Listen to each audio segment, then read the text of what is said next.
Ça va aller.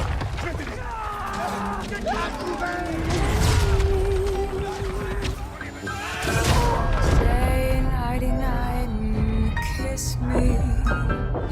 Just hold me tight and tell me you'll miss me.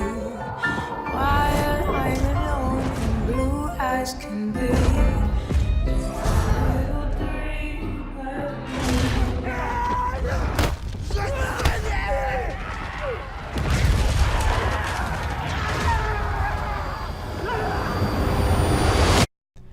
War is hell, and Battlefield 1 does an amazing job at conveying its horrors in ways few shooters could ever hope to achieve. I've not felt this sense of dread in a shooter since Spec Ops The Line, and it's all thanks to Battlefield's immersive sounds, stellar graphics, intense gun battles, and surprisingly captivating single-player storyline. If you have good speakers and a good display, enjoy. We're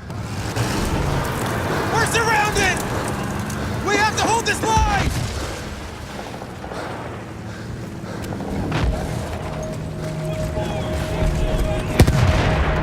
They're coming!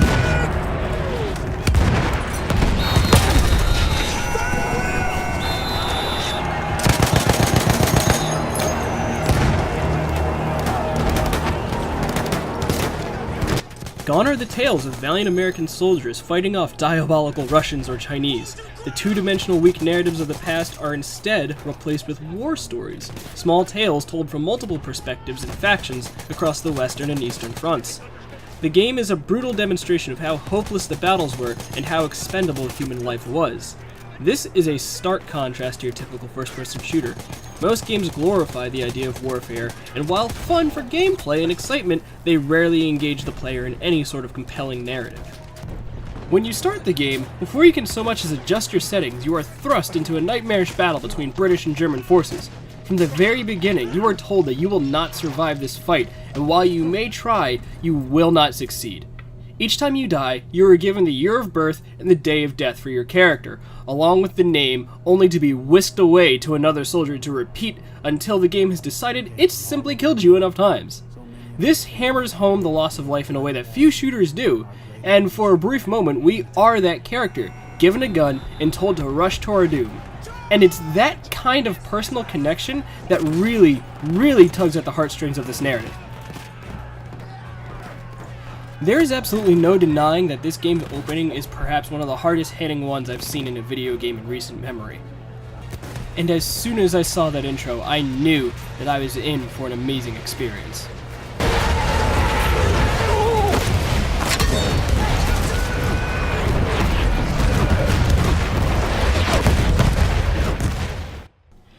Afterward, you are placed into the roles of 5 different soldiers and their experiences through the chaos. Each one is masterfully crafted, and I felt myself dying to come back for more each time one story ended. I wanted to learn more about these characters. I wanted to see where their journeys went. These stories were as good as any serious blockbuster war film, and I wish I got to have more.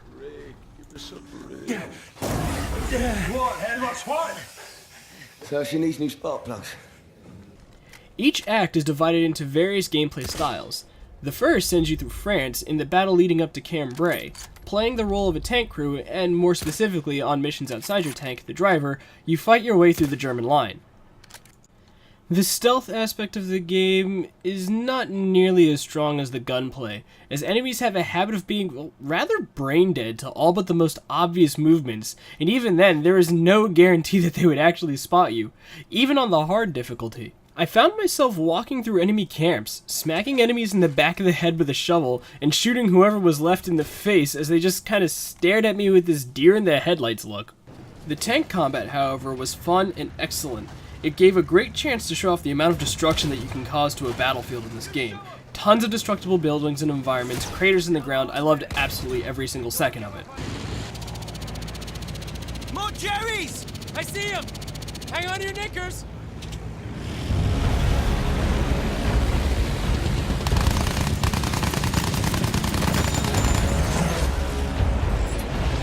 Flying for me has come as a bit of a mixed bag. I have a strong love of flight, both in real life and in the many games I've played, from flight simulators like Falcon 4, to combat flight sims, to the more arcade styles of Ace Combat.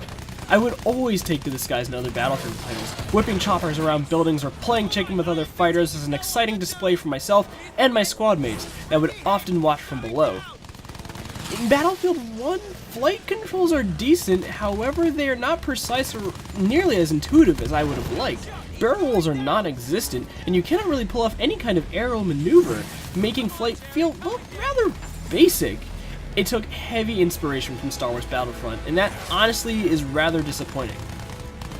Especially when you see the enemy artificial intelligence pulling off all these crazy tricks and flips that you wish that you can do. If there is a way for me to change it, I unfortunately haven't found it. Overall though, I very much have enjoyed my time with the campaign. It does a good job of introducing you to all the vehicles and weapons that you will be using in the real meat and potatoes of this game. The multiplayer.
Battlefield.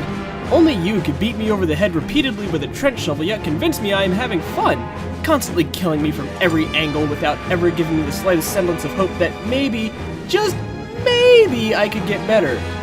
And yet, I find myself coming back to it. Over and over again I find myself running back to it for affection only to be smacked back into the filthy mud-ridden gutter where I belong. And you know what?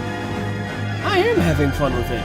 The multiplayer is as immersive and intense as ever, and while it may perhaps be more brutal than previous Battlefields, it is equally as rewarding when you pull off something amazing and you finally master its mechanics. Weapon accuracy has severely been decreased, and most automatic rifles are useless at anything except short range. Gone are ACOG scopes, high-powered sniper rifles, and smart bombs, instead replaced with old, crappy guns that would make a red shirt feel safe. Weaker weapons are not the only changes to this Battlefield game. New equipment like the gas grenade forces players to wear gas masks, which removes the player's ability to aim down sight lines. This is a great tactic for any advancing position, as it now limits the accuracy immensely, allowing for blind rushes and charging enemy fortifications. The removal of AT rockets forces assault classes to play more conservatively when it comes to taking out tanks, and brings an added emphasis to the weapon fortifications like AT emplacements around the map. And need those weapons you will. Behemoths, massive vehicles that can absolutely devastate a landscape, have been added to the new game mode operations, forcing whatever team is facing it to redirect their entire battle strategy.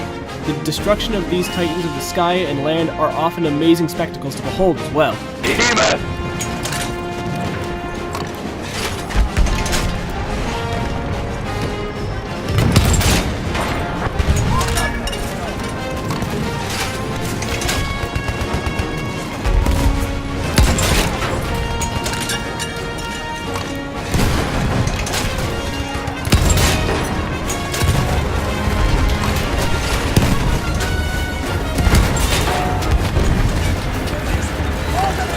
Get on fire, soldier.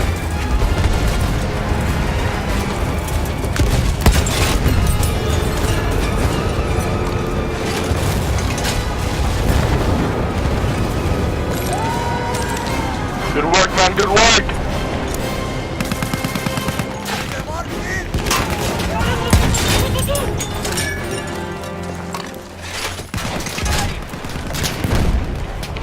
Operations is a combination of the game types Rush and Conquest, where one team pushes the other back, capturing and holding positions long enough to force the enemy to fall back to another.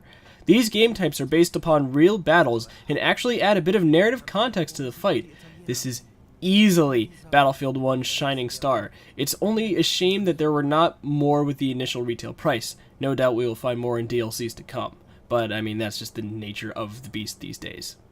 Still, Rush and Conquest make their returns, and they are as fun as ever, though I will not lie, I've played little of those modes since I've absolutely fallen in love with the operations, hence why you don't see much footage of that here. In all honesty, I could go on forever. Battlefield 1 is an amazing return to form after the colossal disappointments that were Battlefront and Battlefield Hardline. It takes what made the Battlefield franchise great to begin with, and rather than attempting to be something it is not, it doubles down on what made the franchise what it is today, and is an easy contender for Multiplayer Shooter of the Year. It has its missteps to be certain, a short campaign, steep learning curve, and simplistic vehicle controls, but those tiny gripes pale in comparison to everything that this game got right. Graphics, sound, motion, immersion. This is by far the best Battlefield game we've had since Bad Company 2, and I cannot wait to see what they add in the future. This is a 5 out of 5 for me. Now, let me be clear. There has never been a perfect game. There never will be the perfect game. Well, The Witcher 3 is about as close as we get. However, this game is worth every single penny of the purchase price. I can't even begin to go into the many different weapon variations to unlock along the way, keeping players invested for the long haul until the first piece of DLC comes out. There is no doubt in my mind Battlefield 1 is a phenomenal game, and it hits every single one of its target marks. The king of large-scale battles is back, and it's returned with a vengeance. Welcome home, Battlefield. We've missed you.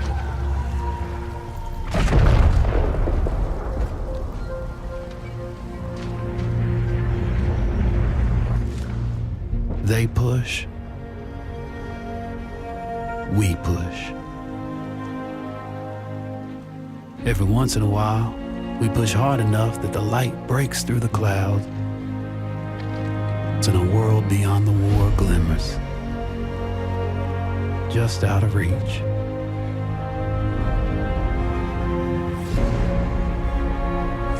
The war is the world, and the world is the war. But behind every gun sight is a human being. We are those people. We are the jaded, we are the naive, we are the honorable and the criminal. We are the bound for legend and the lost to history. We are the knights of the sky, the ghosts in the desert, and the rats in the mud. These are our stories.